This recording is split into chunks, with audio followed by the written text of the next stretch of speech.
Mongolia had a very complex history, and most people know only one thing is Genghis Khan and the Mongol Empire. Once I left Mongolia and I was among other cultures, I was often challenged and I was often asked about what is Mongolia and what is Mongolian identity. I do understand that you have a very complex relationship with China. We kind of try to be very distant from any kind of Chinese influence because that was how our last 100 years of cultural shaping was made. How do people in modern-day Mongolia see the Russian Federation? We are, and I am also worried, but people are not feeling safe to express their opinion against these kind of situations.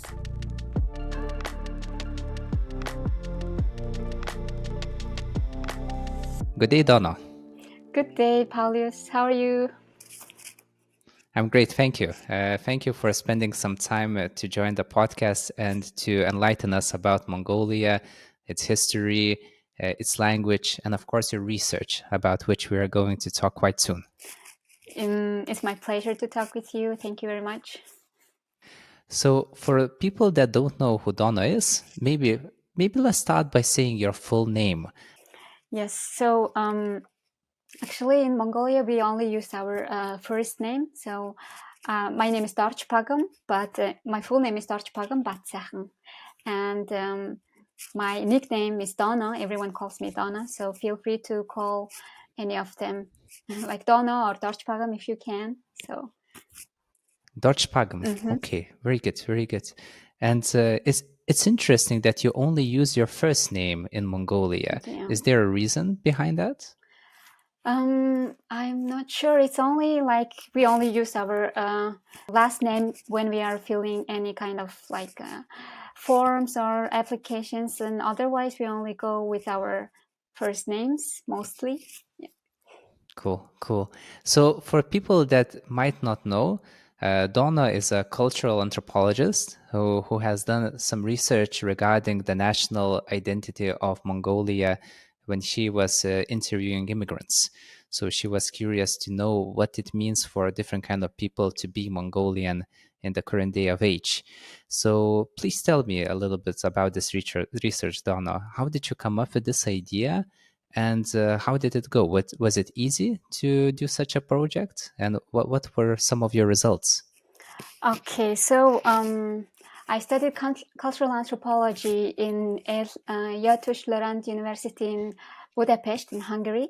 So we had to choose our thesis topic. So as an anthropologist, it's common that we choose some kind of remote community or tribe or some other culture, and we get to know about them. We become one of them. But actually, I decided to study my own culture and own identity, Mongolian national identity and cultural identity, because once I left Mongolia and I was among other cultures and I was exposed to another cultures, I was often challenged and I was often asked about what is Mongolia and what is Mongolian identity, and I had to explain my own identity to other people.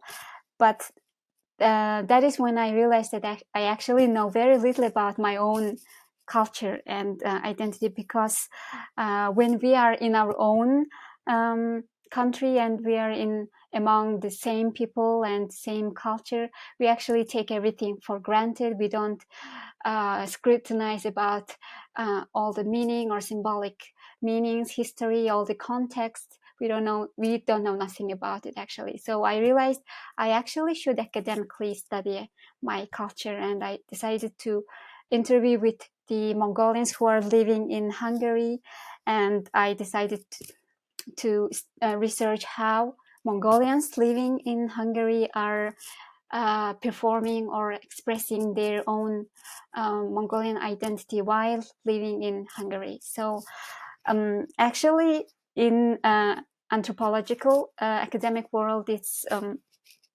quite complicated and tricky to study our own culture, because there is a problem that is called home blindedness, because once we are trying to study objectively our own culture, it's actually very hard to see and have new findings about ourselves, because everything seems quite very obvious and very taken for granted. So it's kind of difficult to have the novelty of learning new cultures. So for me, sometimes it was quite interesting, I would say, rather than complicated. For example, I would often ask, like, from other Mongolians, like, what is Mongolian identity? How do you feel about being Mongolia here? Blah, blah, blah. And people would say, why are you asking this? This question seems quite stupid because you are already Mongolian and you know what is our Mongolian identity, etc. So there was this kind of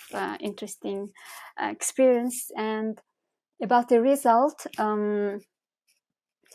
it seems also very obvious for Mongolians, but Mongolian identity is all about keeping our authentic root as the nomads, and keeping our relationship back to our motherland, etc. And we express our cultural identity through keep doing our national celebrations, keep performing our national holidays and everything. So that's what makes us Mongolians in Hungary. It means like in other countries. So actually, once we, I think it's same for every nationals, that once we leave our own country, we become more of our own country. And it was like we became more Mongolians once we left Mongolia, because we had to show other people that we are Mongolian, and we needed to dress more like traditional costumes, etc. So I actually decided to pursue the study more in my doctor's study that is going to study soon in September. The news is I'm going back to Hungary and continue my research, and I think it would be also interesting to research about second generation Mongolians who are living abroad. And I actually, after I came back to Mongolia, I realized that there is actually not enough research on Mongolian diaspora who are living abroad, and second generation Mongolians, and about their identity. So in the future, I will be researching more on that. Oh, that's very interesting. And it's interesting that there's quite a large community of Mongolians in Hungary, if I understand also that correctly. So, how come are there so many Mongolians in Hungary, and maybe there are other places where you can find even more Mongolians? Yes. So in terms of numbers, there are about roughly 5,000 Mongolians in Hungary. So a few of them were immigrated to Hungary back in the 90s to study, also to work, and also to immigrate. And most of them arrived in Hungary because of the education, because there is a Hungarian government scholarship, and a lot of Mongolians go and study in Hungary because of that scholarship. And every year the scholarship recruits 200 students, so every year it adds up the population living there. Mhm. So other Mongolian diaspora community, the biggest Mongolian community is in actually South Korea. There are about 50,000 Mongolians are working there. Oh, Yes, a lot. And we are very close to, also very fond of Korean culture, and every teenagers are into K-pop, etc. And the next is in the US, I think a lot. I think also 30 something thousand people, thousand Mongolians are living in the US. and it's interesting because from what I have researched, Mongolia is one of the most sparse populated countries in the world. So, from what I know, you have around 3.3 million people Mm-hmm. living in Mongolia. So, that's about 2 people per square kilometer. Mm-hmm. So, that kind of tells you about the size of Mongolia. It's a huge place. But most of the people are concentrated in the capital city, which I hope I will pronounce correctly, Ulaanbaatar. Mm-hmm. Ulaanbaatar, yes. Okay. So, are most people located in Ulaanbaatar? And where do other people live? Are there still nomadic communities? Because I think that some people, especially in rural areas, still live the nomad life. But the city dwellers, of course, they have changed. Mm-hmm. So when did this change from, let's say, nomadic communities to Mm-hmm. city dwellers began? Mm-hmm.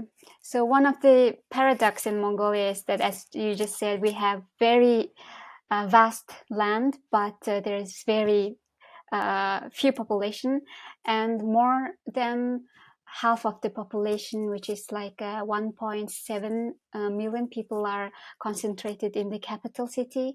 And capital city Ulaanbaatar is a very populated, very urban place, in contrast to the nomad lifestyle. And the remaining people are living in the countryside as nomads, herding their animals. And there is this kind of duality, and there's a lot of complexities with this also. And this urban lifestyle started, let me think, around 1920s. The development of the capital city started, and since then people started immigrating more and more into the capital city, and it expanded. Actually, in the first, the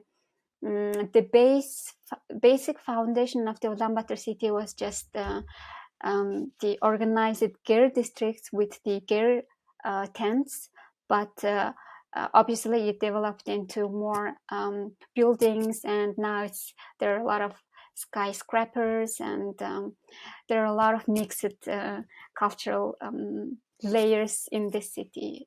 I think it's quite chaotic, but also very interesting city for me. Ulaanbaatar is. So what I'm passionate about people to know about Mongolia is that people often know about Mongolia that we have this vast land and people living as a nomad in the countryside, but they're not very familiar with the urban life and urban culture of Mongolia. So we have both this dual culture. That is true. And Mongolia, from my research, had a very complex history. And most people know only one thing is Genghis Khan and the Mongol Empire. But many people are clueless of what happened after that, because when Genghis died and the empire dissolved into separate khanates. There was the Golden Horde, there were other khanates. And so especially the Golden Horde is what we learn in Lithuania in our student books in history, Mm-hmm. because the Great Duchy of Lithuania also had contact with the Mongols of the Golden Horde. It played a big role in the development of Moscow Empire as well. Now nowadays known as Russia Federation. Mm-hmm. And it's a very complex history, but it gets even more intense when Qing dynasty began, and there was a lot of conflicts with the Qing. There was also the Soviet times. There was the independence times with the Bakht Khanate. So there was so much change happening that led to where Mongolia is today. And when you study, let's say, at school, your Mongolian history, what are the periods that you focus the most or you remember most from your own education when you learned about Mongolia? I myself, I would identify as the worst articulator of Mongolian history, but to just give the general picture of Mongolian history, what happened after the Mongol Empire and Genghis Khan rule. So after the Mongol Empire was dissolved into these chiefdoms, and there was the era of the Golden Horde, and around 16th century, Mongolia was ruled under the Manchu dynasty. Right? So Mongolia was ruled by Manchus for over 300 years. So everything Manchus were ruling Mongolians for 300 years, and after that, with the help of Soviets, we got independent. We got our independence from the Manchu rulers, and right after getting our independence, we actually went autonomous from the Soviet Union. And for 70 years, there was a Soviet rules, Soviet regime. We were like propagated with the socialist ideas. And after that 70 years, the 1990s came and we had the democratic revolution. And since 1992, exactly, now we are here having our own democratic history and trying to keep up with the globalization and all these modern developments. It seems that it's a little bit tough because you're quite landlocked between two countries. So, from what I saw on the map, there are only two countries that are Mongolia's neighbors. So, up north, you have the Russian Federation, and down south, there's the People's Republic of China. So, there's a small land bridge, like 26 miles to the west, that you almost have a border with Kazakhstan, Mhm.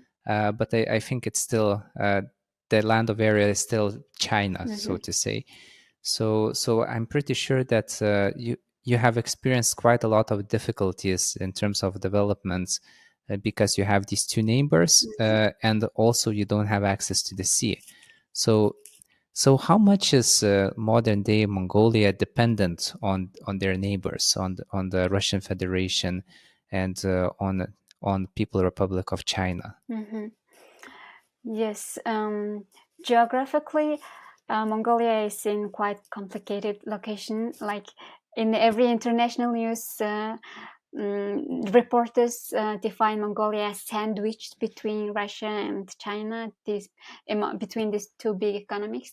And today, Mongolia is materially heavily dependent from China. We import, I think maybe around 90% of the goods from China, and but on the other hand, culturally we are more influenced, and there are a lot of Russian legacy in Mongolian culture. So if you visit Mongolia and go around the city, Mongolia is like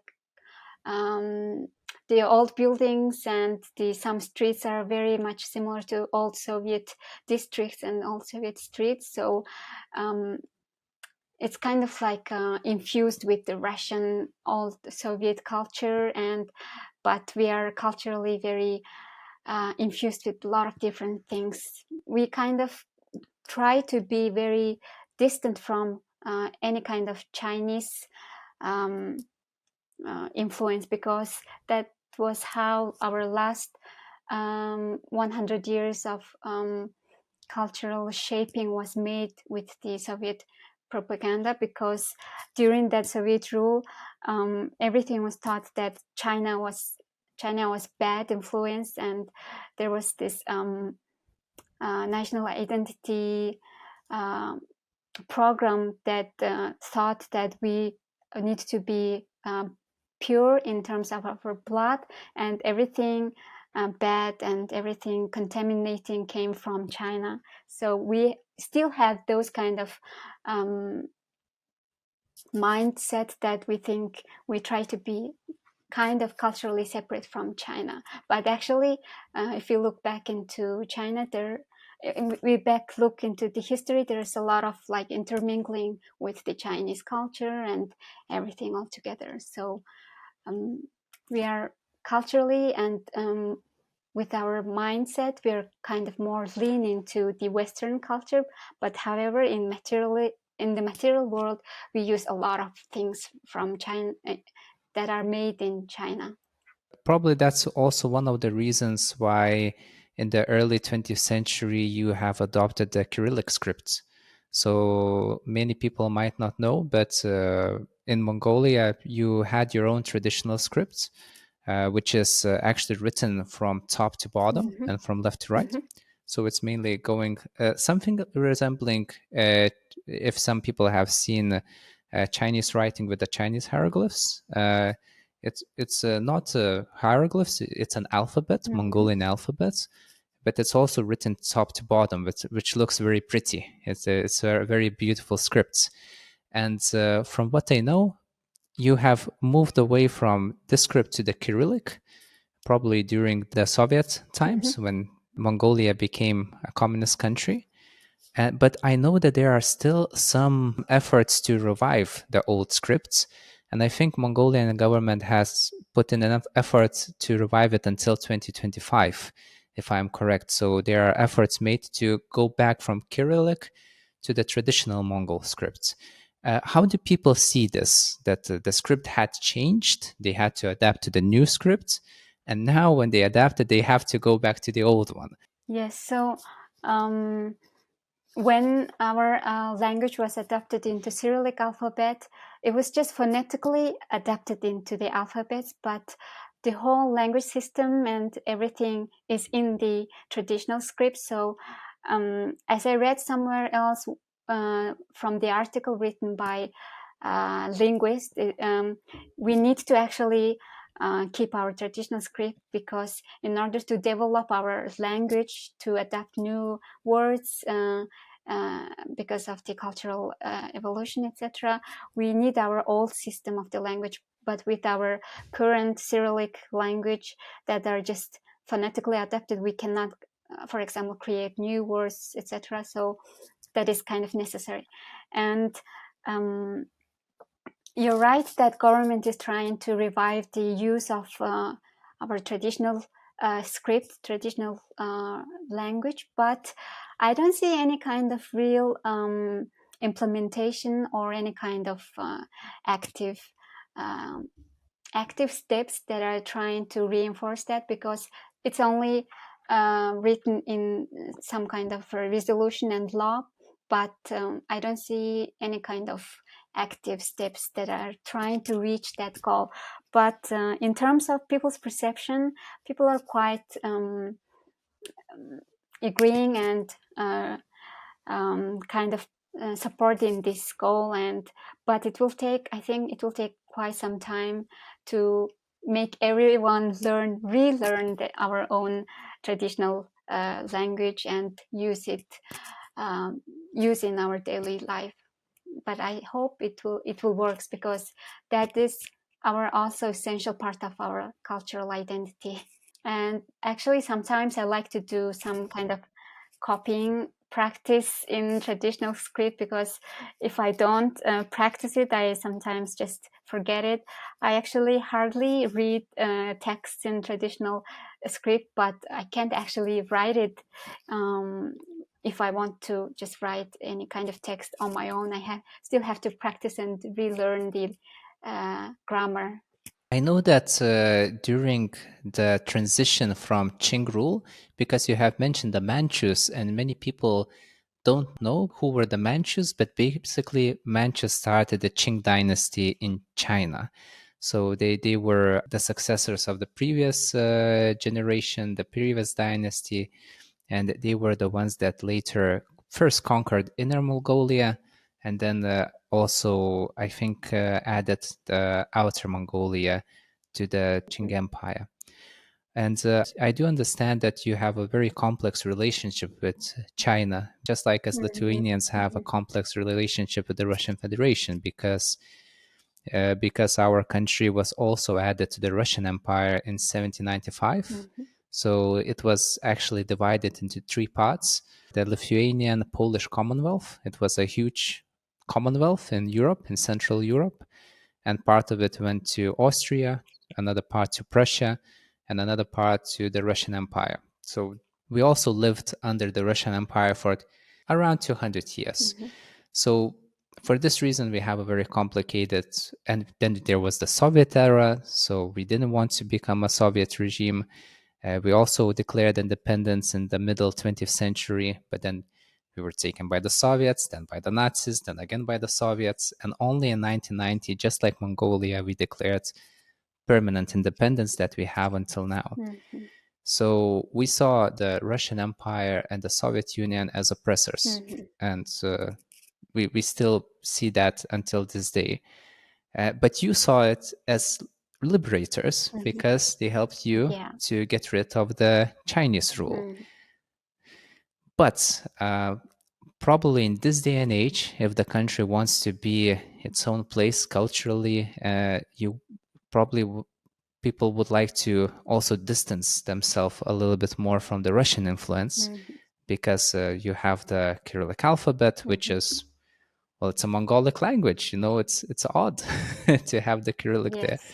Mhm. But the Kazakh people have a very similar situation, just like many other post-Soviet countries. Mhm. So, I just wondered, how do people in modern day Mongolia see the Russian Federation? So what you just actually said about Mongolian relationship with the Russian Federation was very accurate. So people think, Mongolians think as Russians as our liberator from Chinese rule and Chinese oppression, and but actually there was also Russian oppression, but it was displayed as a liberation, Mm, and a lot of people see that now as it was not a liberation actually, but there this kind of old mindset of, for example, my parents still see Russians as our brothers, and they're very fond of Russian culture because they studied in Irkutsk and Leningrad, etc.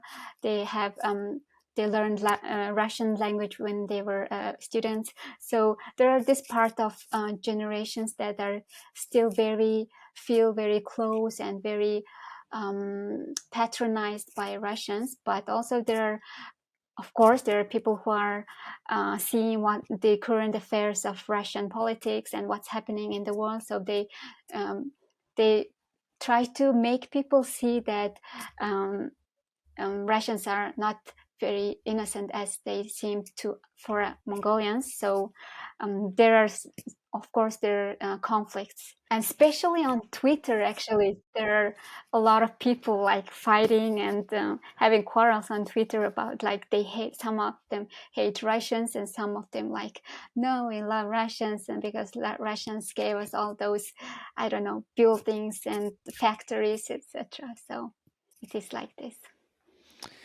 yeah, that's the interesting part. That's the interesting part because I know that a lot of current day Mongolian industrial words actually got appropriated from the Russian language, just as some words got appropriated from Chinese language with agriculture and farming. And it depended probably on the day and age, but yeah, the Russian relationship with Asia and Europe is always complicated because it's such a large country, and it became large, well, by conquering Mm. lands. So most of Asian part of China didn't just say like, "Hey, we want to become part of the Russian Empire." It was not like that, and the mentality is probably similar to this day and age. But moving from that back to Mongolia, uh, I know that during the Soviet times, the religious aspect of the country changed dramatically. Could you talk a little bit about the traditional religions of Mongolia and what happened during the Soviet times? Mm-hmm. So Mongolian local religious belief is shamanism. Yes, that's true, and also the worship of the sky. So why the sky is that Mongolian, as a nomadic herders, we live in harmony with the nature, and Mongolians observe the nature and predict the climate. So we are very much in worship with the nature and especially the sky, because Mongolians believe that the higher power, which is up in the sky, and we believe that our ancestors ascend, when they die, they ascend up to the sky, and they are protecting, looking down on us from the sky and helping us from the sky. So we worship the sky and say prayers and ask help from the sky, and we libate the milk up to the sky. And so every those kind of daily customs and rituals are very much embedded with this religious belief. And also there is shamanism. There are shamans who communicate with the ancestral spirits, and ancestral spirits use their body to communicate with the people who are worshiping them, asking them questions, asking for guidance. So we still practice that. There are a lot of shamans here today. So those were the authentic religions and spiritual beliefs during the Genghis Khan and also before that. And during the 16th century, there was the Buddhism came to Mongolia from Tibet, and it stayed and also became very much embedded in our daily life and culture and traditions until the rule of Russian Soviet regime. And when the Russian Soviet regime took over Mongolia, they repressed especially the religion, and what they made us believe was our own nomadic culture, and religion and everything was barbaric and not cultured. So they started the cultural revolution, which was thought that the religion was not good, and all of our traditional culture was repressed. Even the Genghis Khan's name was prohibited to say out loud, etc. So during that time, most of the intellectuals were the monks and high-level lamas in the Buddhist Buddhist temples. But during the Soviet regime, all those religious intellectuals were persecuted, and they were killed. And so we lost a lot of historical, religious, cultural facts, artifacts, temples, and also people to the Russian oppression. And after that, after losing all those traditional identity, we actually had to define our identity, national identity again. That's when we started reviving all the traditional rituals, religious celebrations, everything since the 1990s. And even though during those Soviet regime we were oppressed and all the spiritual beliefs were prohibited, today we actually still have a lot of Buddhist rituals and symbolical customs that are infused in our daily life. And we still use the Buddhist astrological horoscope and the system of the 12 year of the animals. And the very common example is that we use the Buddhist horoscope, and on that horoscope there are certain days that we cannot have our hair cut or something like that. So we also look at that horoscope, but it's also up to people. I actually don't mind about that horoscope. I don't care which day I get my hair cut, but many people use that. Wow, that's very interesting. And one other question that I was meaning to ask you actually was about astrology, because knowing that that Mongolia is such a place that is very vast in terms of the meadowlands, and probably you feel a lot of space everywhere. Mm-hmm. But to navigate yourself, it should be also quite difficult. So had astrology had an important part in Mongolian history, and is it still a thing that is practiced today in some kind of ways? Is it important for Mongolian culture? I actually don't know the answer for this, but just for the part of your question about navigating yourself in the vast land, it's not actually guided by the astrology. It's just a pure nomadic knowledge of the landscape and knowing how to navigate, where to cross the land, etc., and also observing the nature, knowing deep knowledge of the landscape, and traveling with the horses, etc. So it's quite practical knowledge, I would say, rather than the astrological belief or astrological guidance. I see. And for people that have ever looked into the map of Central Asia, they might have seen a peculiar thing that there's Mongolia as a country, and there's China below. But if you look a little bit closer, you see that in the north of China, there's a region called Inner Mongolia, which is now currently an autonomous region. But it's an autonomous region technically, but sort of is still part of China.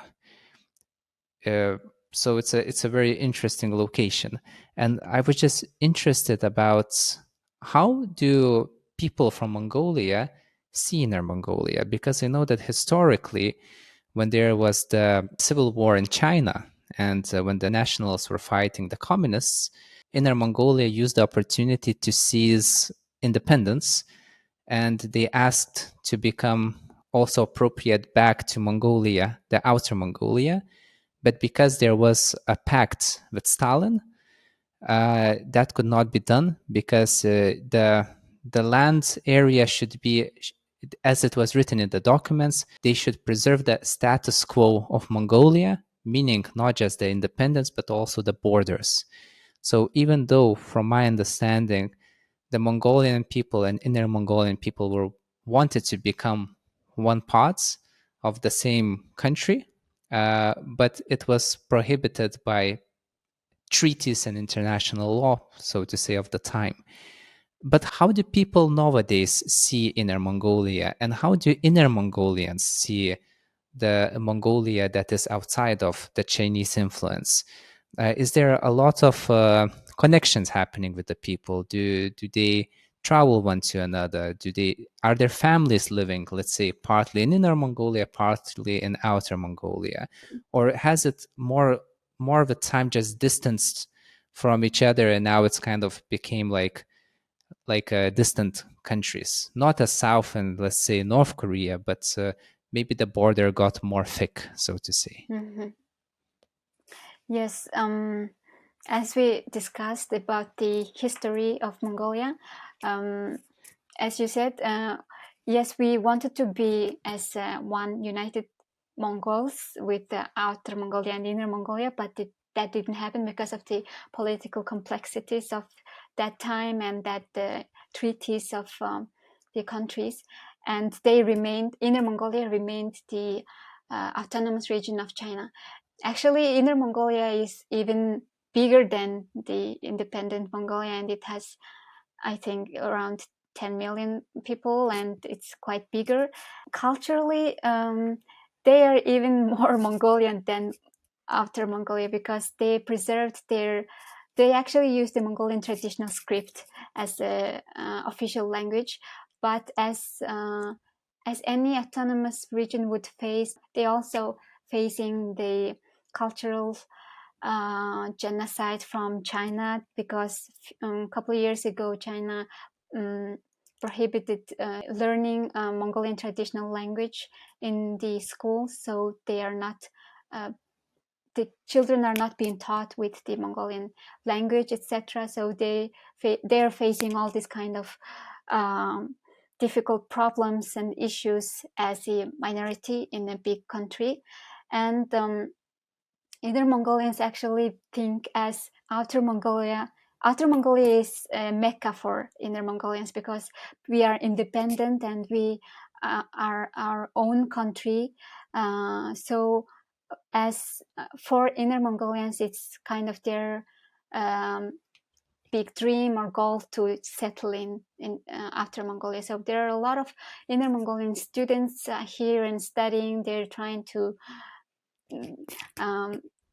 they just want to be here and living as Mongolians together. And a lot of Mongolians also travel to Inner Mongolia, and the border is not as thick, I would say. We are quite close to each other. But of course, culturally, there has been quite much of assimilation in with the Chinese culture, the language and culture and everything. But they still have a lot of traditional custom culture, and everything is quite celebrated and also preserved in Inner Mongolia too. Yeah, I heard that sometime in the 18th century, a lot of Han people were Yeah. migrating to the land of Inner Mongolia, and there was a lot of migration. They started growing rice, which was not custom to Inner Mongolia, and there were a lot of conflicts between the Huns and the Mongolian people living there. Mm-hmm. And of course, it was very tough during the Cultural Mm-hmm. Revolution because people who might not know Chinese history, Mm-hmm. at least the communist Chinese history of the People's Republic of China during 1966 and 1976, there was the Cultural Revolution where a lot of people got prosecuted and killed, and it was horrendous. Mm-hmm. And I know that in Inner Mongolia also suffered losses, and yeah, it was a very tough time. Mm-hmm. But now Inner Mongolia, I guess it's a safe place to live. What I saw that the GDP is quite high as well, Mm-hmm. but maybe that also makes them even more dependent on China Yeah. because of the rising economy. Mm-hmm. So you cannot just have a rising economy and then say, well, but we don't want to be any way related to you, because it's very hard to distance yourself. So as I saw, Mongolia has a smaller GDP, so it's the development is maybe going slower in some ways, but at least you have your own independence. Mm-hmm. So that's a good, maybe it's tougher on the economic development side, but yeah, you have your own freedom, which is, as a Yes. Lithuanian, I can empathize and Mm-hmm. understand how important it is. Just to add on the Inner Mongolian context, there is a very established Inner Mongolian anthropologist, Uradim, and he wrote about the relationship of this Mongolia and Inner Mongolian, and also the Chinese policy on Inner Mongolia and how it's affecting the relationship between Mongolia and Inner Mongolia. And that there are two books, and that is very informative and very interesting to understand the relationship between us. And as he wrote, Mongolians, it's very important for Mongolians to be authentic Mongolian, and Mongolians see Inner Mongolians as hybrid and quite assimilated into Chinese culture. That's why Mongolians see Inner Mongolians as not authentic Mongolians. So if sociologically and anthropologically, if you want to understand the nuances of the relationship, Oratin Boldak wrote a very interesting book on that, just for your information. And for the people who are interested in Mongolian history and want to understand the current complexities of Mongolia, I will also link these books in the description of the podcast, so they can go ahead and read up if they so wish. But moving back to Dono, I know that you have a podcast yourself, which is called Modern Mongolia. Uh, so, could you please tell a little bit about your podcast? What is its aim? How did it develop? And what do you talk about there? Mm-hmm. Yes. So, as you said, every other countries and other people know Mongolia only through Genghis Khan, or they only have one-sided representation of Mongolia. So, while I was studying in Hungary, I heard a lot of people that they're very much very fascinated with Mongolia, but actually they know very little of Mongolia. They only heard about like we are nomads and we are descendants of Genghis Khan, and that's it. And I thought I actually as a Mongolian, I need to represent our culture in a candid way, not to paint a one-sided stereotypical image.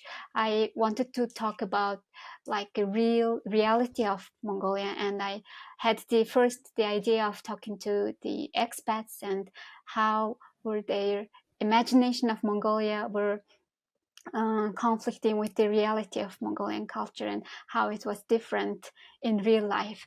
And then I talked with a few expats, and I expanded the podcast not just to talk with expats.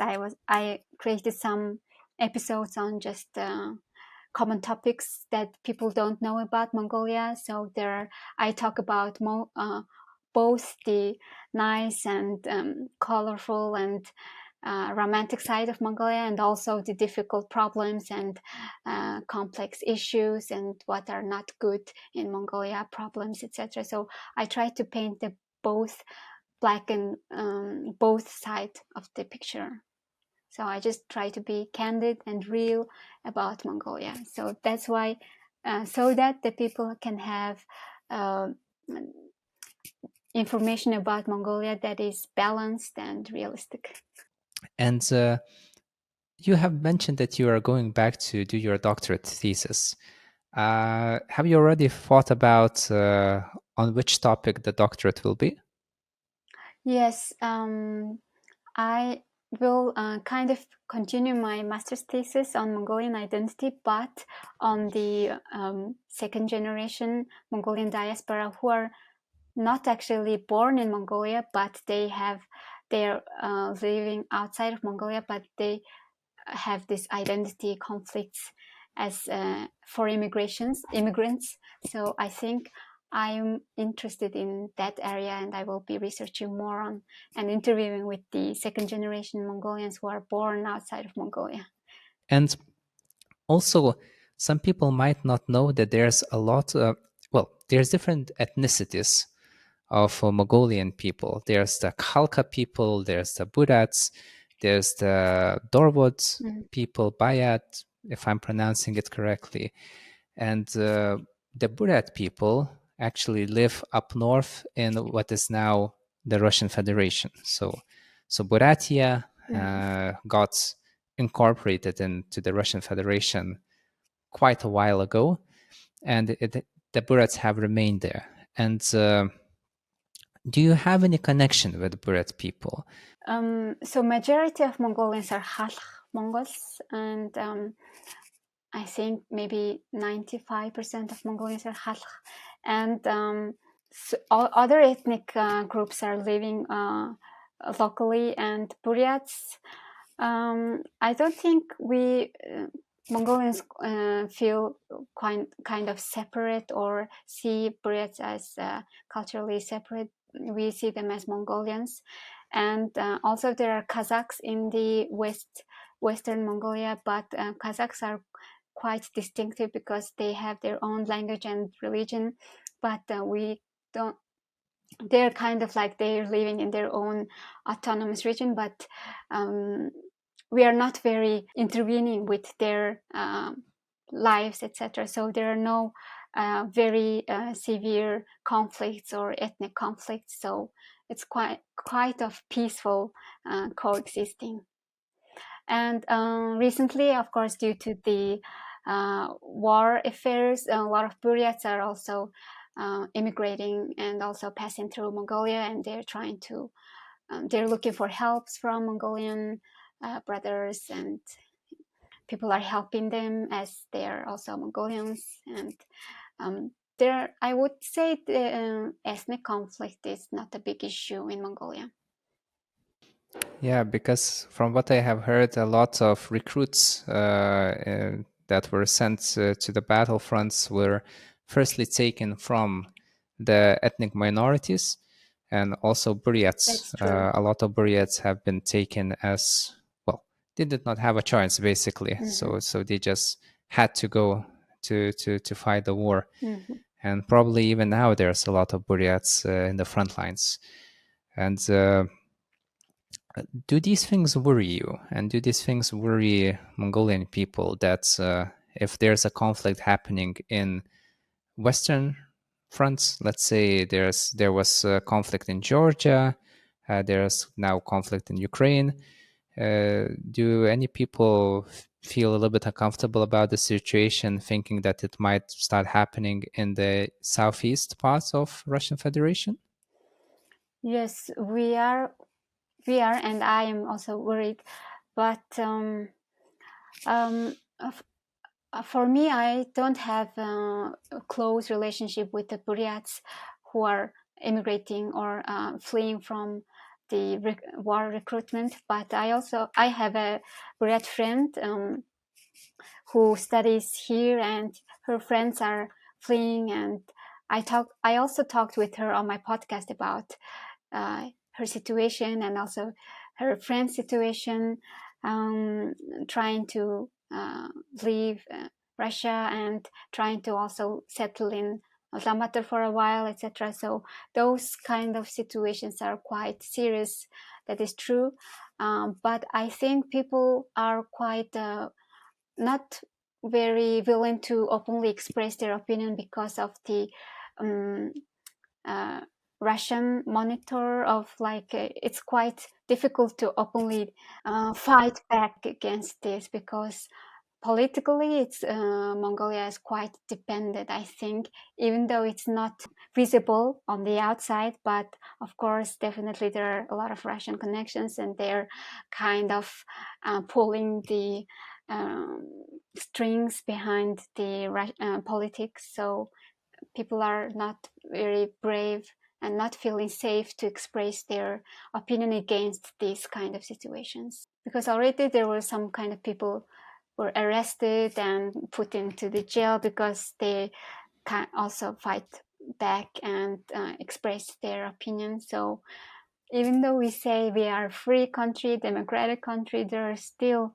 influences from these big powers, and it's also complicated. Okay, okay, I see. And what about the Kazakhs? From probably you have some shared history in the past. I don't know how far back, but culturally, civilization-wise, I feel like Kazakhs and the Mongols are not that far apart. Am I correct on that? Did you have some history together in the past? Are there similarities between the communities? Actually, as to compare these two countries, nomadic culture is very much similar. Like they also herd animals, they also live in the gir, yurt, and it looks very similar. But in terms of language and religion, um, last year I visited the western side of Mongolia in Kazakh region in Bayangotli, and it felt like totally different culture and different country because the language is different and the religion is different. So in general, the general history of nomadic history is similar, but the current cultural difference is that is very true. That is true, real difference, I would say. And how do Kazakh people and Mongolian people see each other? Like, are the two countries, Kazakhstan, let's say, and Mongolia, friendly to each other? Like, do Mongolians like the Kazakh people? Do Kazakhs like the Mongolian people? Like, I know you don't have like a physical border, Mhm. geopolitically, at least currently, but still, still feel like there is some connection in terms of even geography, previous culture. So in modern times, are there still some connection between each other? Mm, we are quite friendly with each other. I think recently many Mongolians are traveling to Kazakhstan, and because it's very close and affordable and quite friendly, we are quite friendly with each other. And um, looking back on the connection, um, I think in 1990s, Kazakhstan actually implemented the um, reverse immigration policy, that they were promoting Kazakhs to move back to Kazakhstan, and they were kind of supporting creating a workplace and those kind of supporting policies. But there was a research that though almost half of the Kazakhs moved back to Kazakhstan from Mongolia, but after a few years they immigrated back to Mongolia because it was already quite separated from Kazakhstan, Kazakh culture, and they were quite settled in the Mongolian region, and they wanted to just go back and live in the western side of Mongolia. So the reason was they couldn't reintegrate back to the Kazakhstan community, and I think the reintegration part was difficult. Okay, understand. And well, from my knowledge, and also I have some friends from Kazakhstan. Probably from all the post-Soviet cultures, Kazakhstan is most Russified. So they have adopted the Russian culture, the Soviet culture, even the modern day Russian culture the most. And even the Kazakh language is now on the brink of extinction because most Kazakh people living in Kazakhstan speak Russian, and many people speak Russian better than Kazakh. So that's also an issue for Kazakhstan in some ways, and I think they're trying to revive the Kazakh language. But a similar thing was in Latvia, like our neighbors in the north, because they had quite a large diaspora of Russian speakers. And sometimes if you go to the capital, you will definitely hear more Russian than Latvian. And now they're trying to also say okay, well, maybe let's try to relearn Latvian. It's like what would happen if everyone in Lithuania started speaking English just because all of us know English? It would be a little bit odd. So preserving the native language, the national language, is extremely important. So maybe that's what was one of the reason why the Kazakh people living in Mongolia had difficulties to reintegrate into Kazakhstan. That's right. Because it has changed significantly. I agree. Yeah. Well, anyways, I want to respect your time. We have already been talking for quite a while. So maybe just to round up, I would like to ask about your plans for the future. So I know that you're going to do your doctorate. Most probably you're going to continue the Modern Mongolia podcast. But besides these two, do you have any other plans for the future, something that you would really like to do? And could you share it with us? I actually don't have a specific idea beside these two. So actually recently Mongolia announced the 3 years of visit Mongolia, and Ministry of Culture is doing a lot of advertising and marketing, and just a couple of days ago they invited the international influencer. If you heard about Nas Daily, they invited Nas to Mongolia to represent and advertise Mongolia to the world. But actually I'm one of the people that didn't like how that influencer represented Mongolia. So I think I'm gonna take time to develop and produce more episodes on Modern Mongolia, because I don't want Minister of Culture to invite those kind of influencers and represent Mongolia. We as Mongolians actually have to take that responsibility to represent our culture in accurate and more in true way. So I'm gonna put more effort on developing my podcast more.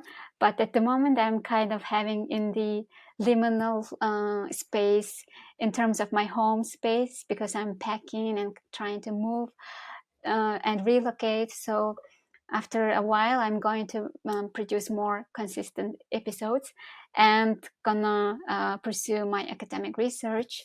And I don't know, I can't say any more plans that I would be doing before, besides these two focuses in my life. So Fantastic. That's wonderful. I will stay tuned for new episodes of Modern Mongolia. I'm looking forward to it. I think it's a great way how to popularize and inform people about the culture. So I hope all the best for the project, and that the doctorate thesis is going to go well. And yeah, please keep me updated on how everything's going. And I hope to speak with you sometime in the future as well. yes, I will. And thank you very much for being interested in Mongolia and being interested in what I'm doing. I'm very grateful for that. And I also wish you all the best for your with your podcast and everything. And it was quite interesting and informative to talk to you. And it was very nice. And of course, let's. I hope Cool. we should. I hope we will keep contacting and update from our own projects, and maybe have some another collaboration in the future, or I don't know, whatever. So